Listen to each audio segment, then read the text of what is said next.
Assalamualaikum warahmatullahi wabarakatuh.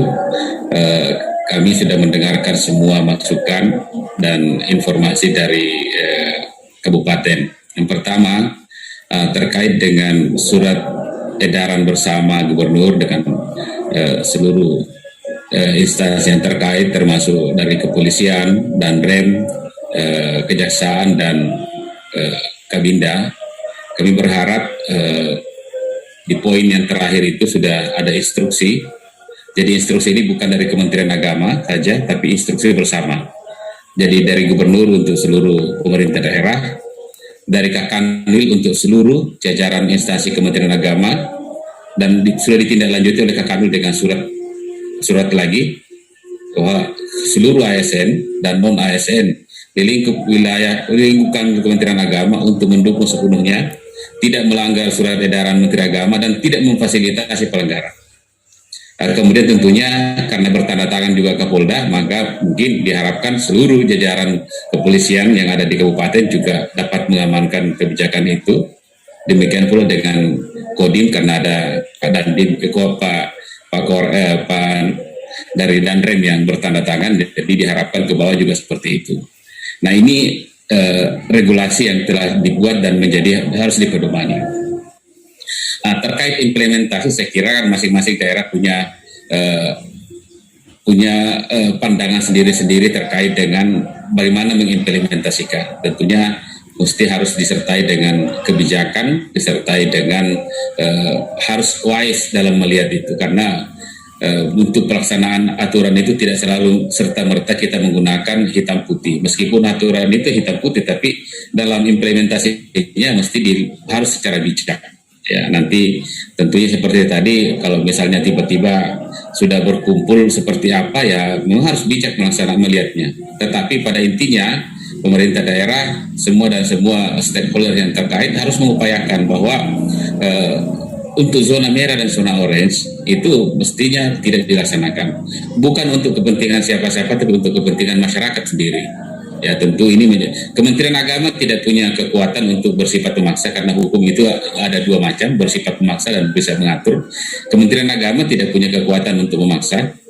Nah, jadi kita juga tidak berharap untuk digunakan kekuatan yang bersifatnya memaksakan, tetapi kami berharap bantuan daripada kepolisian daerah untuk mengawal sampai ke bawah, Pak, mulai dari Polres sampai Polsek, demikian pula dari teman-teman dari Korem sampai Kodim ke bawah, dan Koramil yang ada di kecamatan untuk mengawal secara bersama.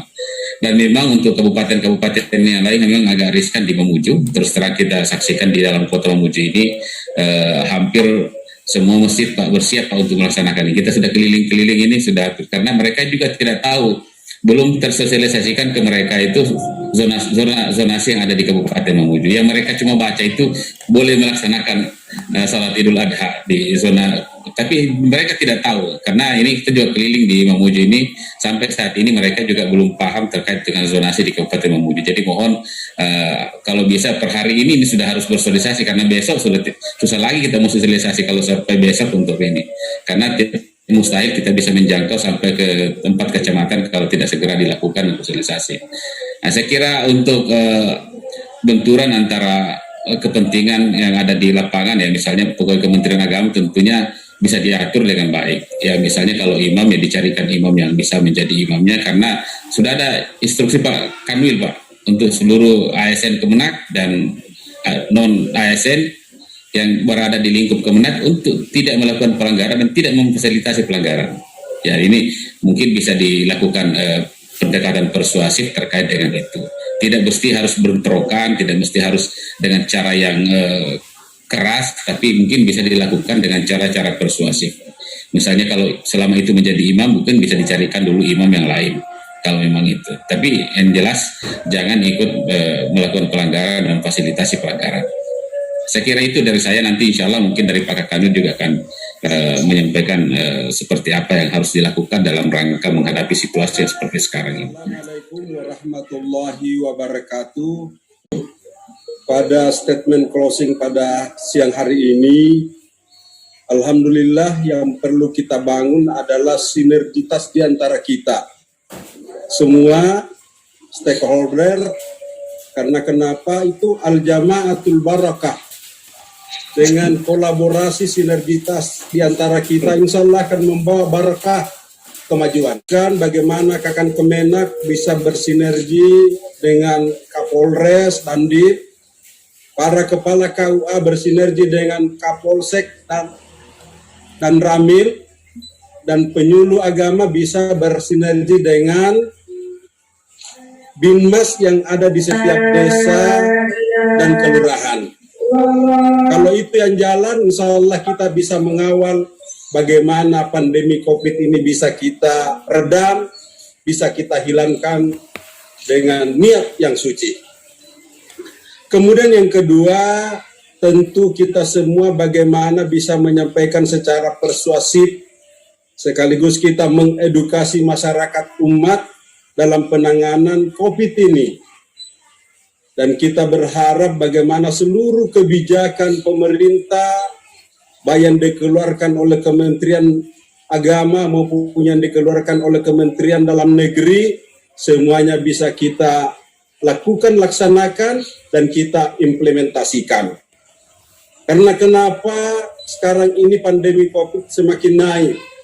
Bukan hanya COVID-19, tetapi varian-varian lainnya sudah mulai muncul. Alpha, Beta, dan Delta itu sudah ada di kota-kota, dan ini yang kita khawatirkan kalau kita tidak waspada dan tidak mempersiapkan segala sesuatunya.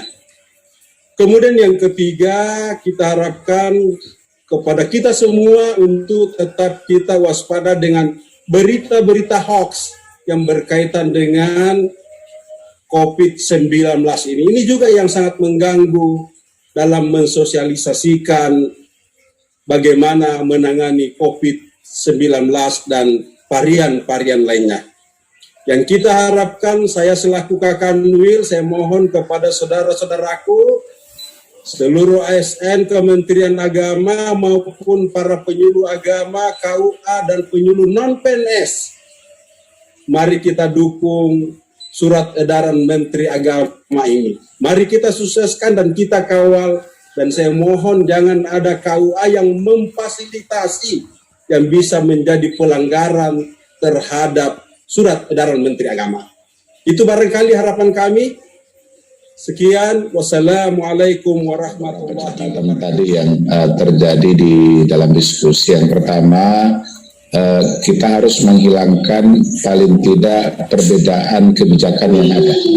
Jadi edaran Menteri Agama sudah selaras dengan edaran bersama Forkompinda, Pak Gubernur dan seluruh Forkompinda, tambah dengan edaran kabupaten. Ini harus dihilangkan perbedaannya, harus diminimais. Karena kalau ada perbedaan, masyarakat pasti berlindung pada perbedaan itu. Itu pasti. Dan cari mana yang paling dekat dengan keinginan dan kebutuhannya. Tadi Pak Ustaz Nur Salim menggambarkan situasi lapangan. Masjid sebelah dengan yang sebelahnya, perbedaan tafsirnya atau perbedaan perlakuannya nggak mungkin kita tangani kalau kita tidak memiliki rujukan bersama. Dan kalau kita lihat di dalam edaran menteri ini disebutkan ini panduan. Ya, kalau disebut panduan itu jangan ada lagi panduan lain. Makanya apresiasi Pak Kakanwil yang sudah menyampaikan jangan ada pelanggaran terhadap edaran ini. Tujuan dari edaran ini sebetulnya hanya ingin menyampaikan pesan hati-hati kita tidak sementara menjalankan ibadah pada situasi normal. Ini sudah jelas. PPKM itu situasi darurat. Sehingga yang ditekankan itu adalah kedisiplinan dari apa yang telah dipotret dalam kebijakan yang lebih besar.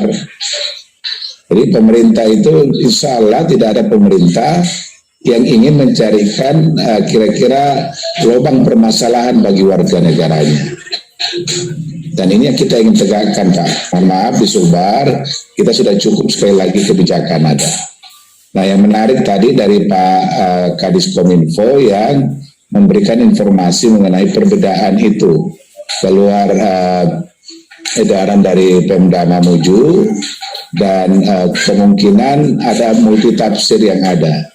Nah, saya titipkan Pak kepada Pemda Mamuju dan Pak Kapolres ini segera dipastikan Pak di lapangan. Bagaimana potret kita di lapangan, terutama pada zona di Kecamatan Mamuju dan Simboro yang masuk dalam orange. Dan kalau orange sekali lagi dihimbau untuk mengalihkan ke rumah.